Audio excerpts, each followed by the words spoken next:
तो कहते भाई इस तरह से वहां पे एक कर्माबाई रहती थी और वही जगन्नाथ की आराधना करती थी।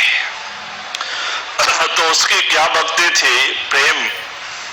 सवेरे उठते ही वो बाल कृष्ण की आराधना करती थी, जगन्नाथ को बच्चे के रूप में उनकी पूजा करती थी। सवेरे उठते ही जैसे माँ को सवेरे उठते ही बच्चे की फिक्र हो जाती है उसको बच्चा रात को उपवास है, उसको दूध पिलाना, ये करना वो करना, ऐसे उस कर्माबाई को ये जगन्नाथ की चिंता हो जाती थी। अरे रात भर उपवास रहे होंगे, अभी जल्दी से खिचड़ी बना के खिलाना। खिचड़ी बना के खिलाती थी सवेरे सवेरे, स्नान विस्नान नहीं, सवेरे उठते उसको खिचड़ी, जगन्नाथ की चिंता। पहले छोटा सा बर्तन में खिचड़ी बना के और भोग लगाती थी, बड़े आराम से मालिक के ध्यान में बैठ जाती थी। जगन्नाथ प्रकट होके उसके आके बाल के, क्योंकि बाल जगन्नाथ बाल अवस्था कृष्ण की आराधना करते थे और उसी रूप में आके उनके पास बैठ के कर्माबाई की खिचड़ी खाते थे। और जब खिचड़ी खा लेते थे और वहां आरती होने लगती थी तो वहां चले जाते थे। तो इस तरह से कर्माबाई रोज जगन्नाथ को प्रकट करके खिचड़ी खिलाती थी। उसके अंदर इतना प्रेम और भक्ति था।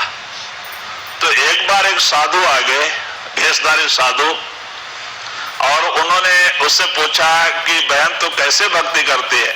मैं इस तरह से करती हूँ। अरे तू कितना पगली है, भगवान को तो इस तरह से खाना बना खिलाती है।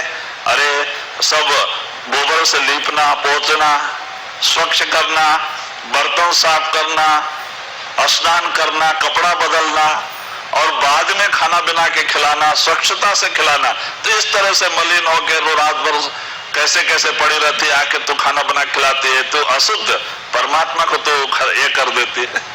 उसने बोला अच्छा महाराज ठीक है।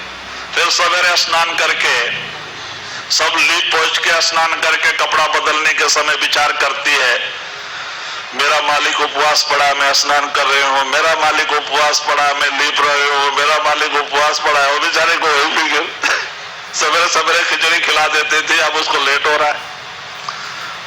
अब इतना सारा कुछ करके बाद में खिचड़ी बनाने का और कर्माबाई का ध्यान में बैठ के कृष्ण की माने जगन्नाथ की आराधना भक्ति करने का, आराधना और खिचड़ी खिलाने का और वहां आरती करने का एक ही टाइम हो गया।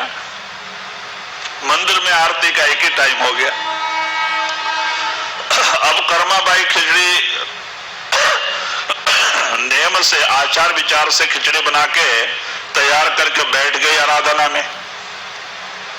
जगन्नाथ प्रकट हो गए और ये खिचड़ी खिला रही, बच्चे को खिलाई जैसे, और वहां पे आरती होने लग गई। पर्दा खोला गया तो जगन्नाथ ही गायब मंदिर खाली। पंडा लोग बड़े चक्कर में पड़ गए कि ताला तो हम लोगों ने खोला और कोई चोर भी नहीं चुरा के लेके गया, जगन्नाथ गए तो कहां गए? और कहते अच्छा चलो किसी प्रेम के प्रेम में गए होंगे, प्रेमी भक्त के प्रेम में गए होंगे, आ जाएंगे। अपना आरती प्रेम से करते ही रहे वो लोग। आधा घंटा हो गया आरती करते करते, तब आके खड़े हो गए। जब वहां उसकी खिचड़ी खत्म हुई तो आके यहाँ पे खड़े हो गए, तो मुंह में खिचड़ी ऐसे लगा था, मुंह धोने का भी टाइम नहीं, क्योंकि यहाँ आराधना चालू है मुंह में सारा खिचड़ी ऐसे ही लगा हुआ था। पंडा लोग देख के बड़े आश्चर्य में पड़ गए, महाराज ये क्या रूप है आपका, कहां से आ रहे आप? आपके मुंह में तो सब चावल दाल लगा हुआ है, खिचड़ी। कहते हाँ भाई ऐसी ऐसी हालत हो गई। कर्माबाई रोज मुझे सवेरे सवेरे उठ के खिचड़ी बना के खिलाती थी, कोई साधु ने आके आचार विचार बता दिया अब वो स्नान करके लीप पोंछ के और सब स्वच्छ करके बनाने में टाइम हो जाता है और उसका खिचड़ी खिलाने का, तुम्हारा आरती करने का टाइम एक ही हो गया। बताओ मैं क्या करूं? जाओ तुम लोग भाग के, और वो साधु को कहीं भी है तो उसको पकड़ के लेके आओ, ऐसा ऐसा आदमी है, जाओ भाग के कहीं भी गांव गांव में ढूंढो और इस जगह पे आपको मिलेगा, और उसके द्वारा कर्माबाई को बुलाओ। नहीं तो कर्माबाई तुम बोलोगे तो नहीं सुनेगी, कि पहले जैसे बना के देती थी वैसे बना के दे। तब पंडा लोग भागे। करीब 7-8 किलोमीटर दूर जाके गांव में वो साधु मिला।